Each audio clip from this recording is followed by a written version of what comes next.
Hello kids and welcome back to the 6th Standard Sainik School English Crash Course by Ma Tutorials. My name is Anmol and I am your guide through this journey of the English language. This is our third lesson. In the first lesson we covered the types of sentences. We covered 5 types of sentences. Do you remember all those 5 types? If not, make sure to go back and watch that video again. Make notes and memorize the kind of sentences that there are. Then in the second lesson, what did we do in the second lesson? Yes, we did parts of speech. We read all the various kinds of ways a word can be. In the English language, all the words are distributed amongst these 9 categories, and every word will belong to one of those categories, and we saw what those 9 categories were. Now, today, we will start digging into those categories, the first of which was nouns. So for nouns today, we are going to be studying what kinds of nouns are there. How many kinds of nouns are there and what are they? Proper, common, collective. As always, there will be one bonus kind which can be a part of another kind, but we will still make it a separate kind because there is some distinction amongst them, and some English literatures and grammatists actually consider it to be a 5th kind. So kind of nouns, we will study about the 5 kind of nouns, which are proper, common, collective, a bonus kind, and abstract. Are you ready? Let's dig. The first kind of nouns, proper nouns. Now, proper nouns are naming word of a particular person, place, animal or thing. What is your name? Now that word, whatever your name is, like mine is Anmol, that word is a proper noun because it belongs to you. Mine belongs to me. If someone says Anmol in my presence, I know they mean me. I am the person that it refers to. It refers to a particular person, hence it is a proper noun. It can be the name of a place also. Tell me, which city do you belong to? I am from Indore. So Indore is a proper noun as well. It can be name of an animal. You might have a dog. You could have named him, whatever you might have named him. Kalu, Bhuri, Rambo, Rocky, or whatever amazing cocoa berry, peanut butter, butterscotch, whatever you might have come up with. You might have a cat. You might have a turtle. Some people have spiders. I've never seen anyone take a mosquito as a pet though. So animals can also have particular names. That name that you've given to your dog is a proper noun. Dog is a common noun because it belongs to all the dogs. But the name of your pet particularly is a proper noun. Now you must say, well, many pets can have that name. Yes, they can. But in their presence, whenever you say that name, you know which one do you mean. You use that name for that particular dog and you don't just use that name for all the dogs. Or thing. It could be a thing as well. For example, Kohinoor diamond. Diamond is a common noun. Every diamond is called a diamond, but only one special diamond is called Kohinoor. Hence, Kohinoor is a proper noun. Similar with Excalibur. Excalibur was the sword of King Arthur. You guys might know, some girls might know, some people might know that. A naming word of a particular person, place, animal or thing is called a proper noun. Now, they always start with a capital letter. Proper nouns will always start with a capital letter. My name, Anmol, I will start it with a capital A. Whatever your name is, you will always start with a capital A. If I name my doggy Rocky, I will start with a capital R. Indore, we start with a capital I. Kohinoor, we'll start with a capital K. They always start with a capital letter. We'll see some examples. Bhopal is the capital of Madhya Pradesh. Bhopal is the capital of Madhya Pradesh. You see, Bhopal is the name of a particular place. Madhya Pradesh is the name of a particular place. Hence, both of these are proper nouns. And you must see, we always start with a capital letter with proper nouns. And though here Bhopal is also the first word of the sentence, that is also why we will start it with a capital letter. But Madhya Pradesh, M and P are started with capital letters because this is a proper noun. Similar to the name of a person, whatever your name might be. Jaipur is known as the Pink City. Jaipur is known as the Pink City. Now Jaipur here is a proper noun. It is the name of a particular city. Jaipur is known as the Pink City. Jaipur is a proper noun with a capital J because it is the name of a particular city. It is known as the Pink City. Here city, the word city is used for all cities. It is a common noun. When I say city, I do not know which particular city I mean. I have to say the name of the city, that is a proper noun, and the word city becomes a common noun. Mount Everest is the highest mountain in the world. Mount Everest is the highest mountain in the world. Now Mount Everest is the name of a particular mountain. We'll start M and E both with capitals, and this is a proper noun. Mountain is a common noun. We use that word for all mountains. And the word, though it is just one word, our word, but we will use it as a common noun. Ashoka was a great king of India. Ashoka was a great king of India. Ashoka, name of a particular person. We start with a capital letter. Great king of India. India, name of a country, a particular place. Hence we start with a capital letter. All these marked in red are proper nouns. Let's move on to our second kind. Common nouns. Common nouns. A naming word of a common person, place, animal or thing. A naming word of a common person, place, animal or thing. Example, Ashish is a handsome boy.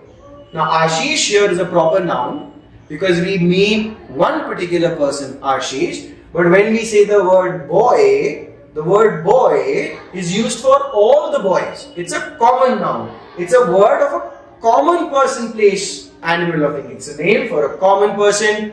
Every boy is known as a boy. Hence it is a common noun.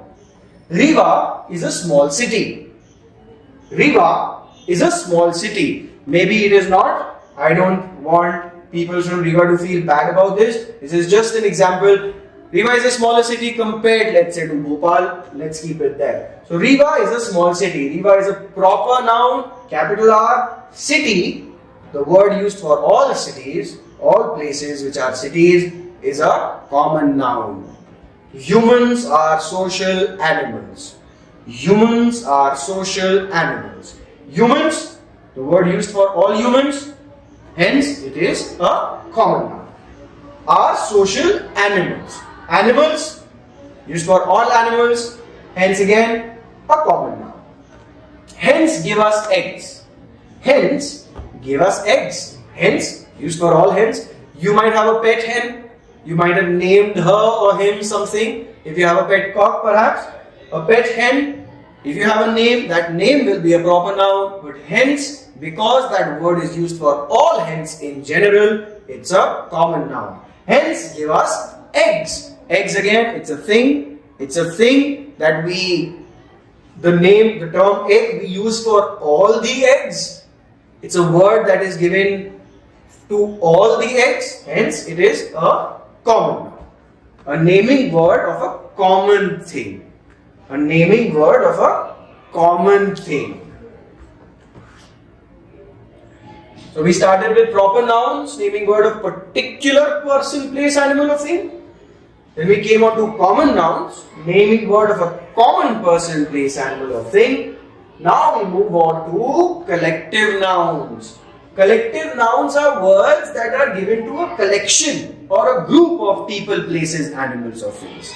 So now when there is a group of people or places or animals or thing, for example, many islands, an archipelago of islands.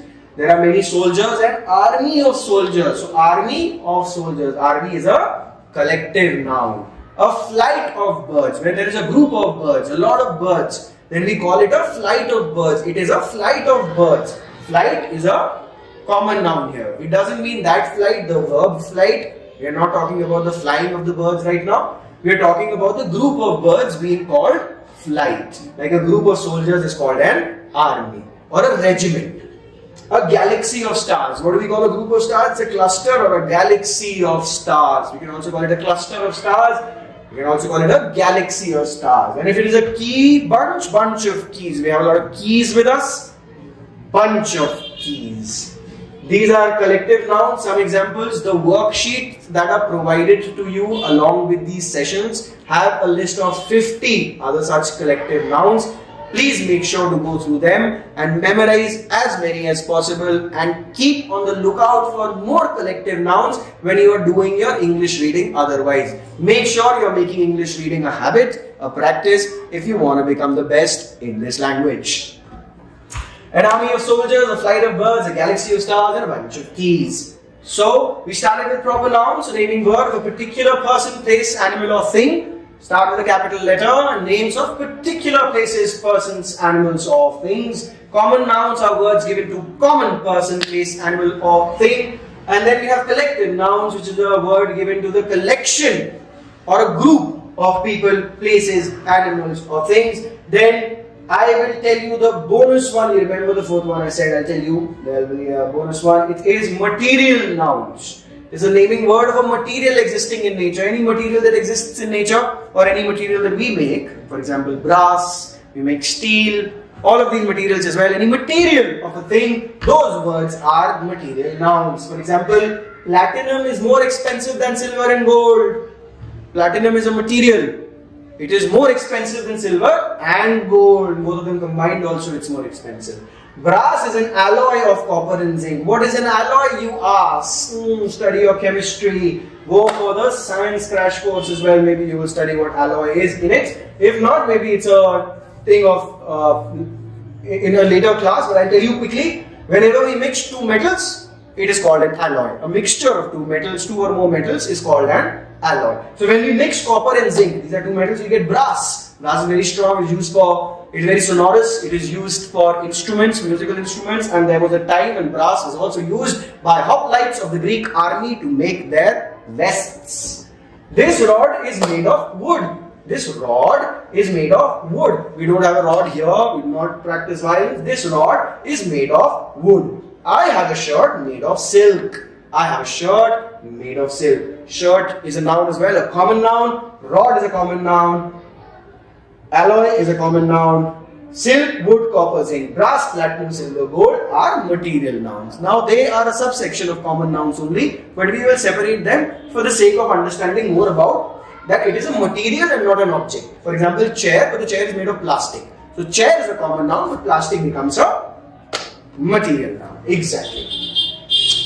Alright, let's revise quickly. We started with proper nouns, naming word of a particular person, place, animal or thing. Then we moved on to common nouns. We did common word, naming word of common person, place, animal or thing, like boy, city, animals, eggs, etc. Then we moved on to collective nouns, army of soldiers, flight of birds, galaxy of stars, bunch of keys, and you will find 50 more in the worksheets that are given to you as resources along with our crash course.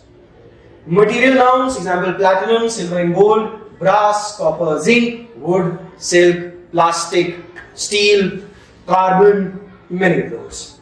Leather, oil. And to end with this, we will move on to our fifth and final kind of noun called the abstract nouns.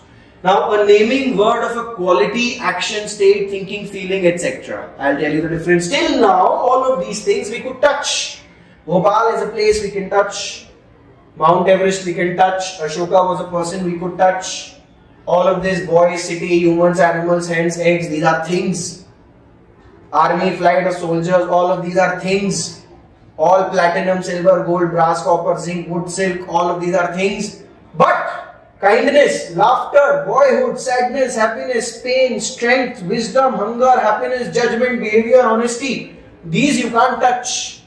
You can't touch them. They are ideas. They are qualities, or they are actions, or they are states, or they are thoughts, or feelings. They are ideas. That's why they're called abstract nouns. That is why they are called abstract nouns. For example, in quality, it could be kindness, darkness, goodness, honesty, wisdom, bravery, etc. I'll bring your notice, your attention to this point that these nouns can be derived from adjectives.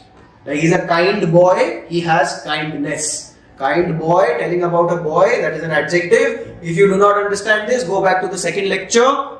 The parts of speech where we did, and adjectives we will cover deeply in the coming lectures as well. But you should already have a brief idea of what an adjective is, since we have already covered it. So when I say he is a kind boy, there boy is a noun, kind is modifying that noun, hence kind becomes an adjective. And here kindness, he has kindness. Kindness is an abstract noun derived from that adjective.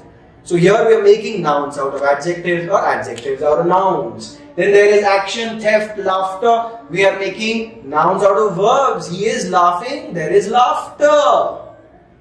People in that room are laughing. There is laughter in that room. Laughter is being extracted from the verb laughing or laugh. These are action nouns, abstract nouns. Brotherhood, boyhood, childhood, youth, slavery, sleep, poverty. All of these abstract nouns. Feeling like pain, sadness, happiness, abstract noun. That is why whenever you say it is paining, it is incorrect English. That is incorrect use of grammar if you are saying it is paining. No, it is hurting, you should say. It is hurting. Because pain is a noun. You cannot add ing to a noun. You can add ing only to a verb. Hurt is a verb. It is hurting, not paining. Example. Hunger is the best flavor. Hunger is the best flavor. What does it mean? Hunger is the best flavor. It means if you are hungry, you will eat anything. Then you will not see whether it is tasty, delicious or not. If you are very hungry, you will eat anything. So hunger is the best flavor. If you are hungry, you will eat anything. Happiness is an elusive butterfly. Elusive means something that you cannot catch. Like a butterfly. If you try to run after it, it will keep running away. But if you let it be and you are busy doing your work, that butterfly will come and sit on your shoulder quietly. So if you are busy in doing something, maybe that butterfly will come. But if you chase the butterfly, you will never catch it. Happiness is an elusive butterfly. Wisdom is greater than strength. Wisdom. Your ability to think, take decisions and stay on track. Wisdom is greater than strength. You might be very strong, but if you are not wise, you might use that strength for immoral deeds. So, wisdom is greater than strength. And all these highlighted in red are also examples of abstract nouns. And so are all of these words. These words are examples of abstract nouns as well. Alright, let's revise once again. We started with proper nouns, naming word of a particular person, place, animal or thing. Of a particular person, place, animal or thing. They always start with a capital letter. We moved on to common nouns. They are naming word of a common person, place, animal or thing. Then we have collective nouns, naming word of a collection or a group of people, places, animals or things. Then material nouns, naming word of a material existing in nature or made by man as well, because that is also natural. We are natural, we are nature, whatever we make is natural. Abstract nouns. Nouns, naming words of qualities, action, state, things, feeling. Difference in abstract nouns and all the four before these, all of these four could be touched. All the material nouns, collective nouns, common nouns and proper nouns were things. Things that exist, take space. Abstract nouns are things that do not take space. These are ideas. Alright. Let's do a quick identifying nouns practice. And you will have more such questions in the worksheets that are provided as resources along with the crash course. And this PPT as well. The crowd was very big. The crowd was very big. What is the noun here? Crowd is the noun here. And it is telling us about a group of people. So what kind of noun is it? Collective noun. Always speak the truth. Always speak the truth. Truth is a noun here. Is it a thing you can touch? No, it is not. Hence, it is an abstract noun. We all love honesty. We all love honesty. What is the noun here? Honesty. Can we touch honesty? No. Hence, it is an abstract noun. Our class consists of 20 pupils. Our class consists of 20 pupils. Two nouns here, class and pupils. Class is a collective noun, pupils is a common noun. The elephant has great strength. The elephant has great strength. Elephant, common noun. Strength, common noun as well, but strength is elephant, a common noun. Strength and abstract noun, because strength is something that you cannot touch. Strength is an idea, it is not a thing, hence an abstract noun. Alright. You will find more questions and the answer key in the worksheet. If there are any confusions, then we can solve it in the live session that will follow these.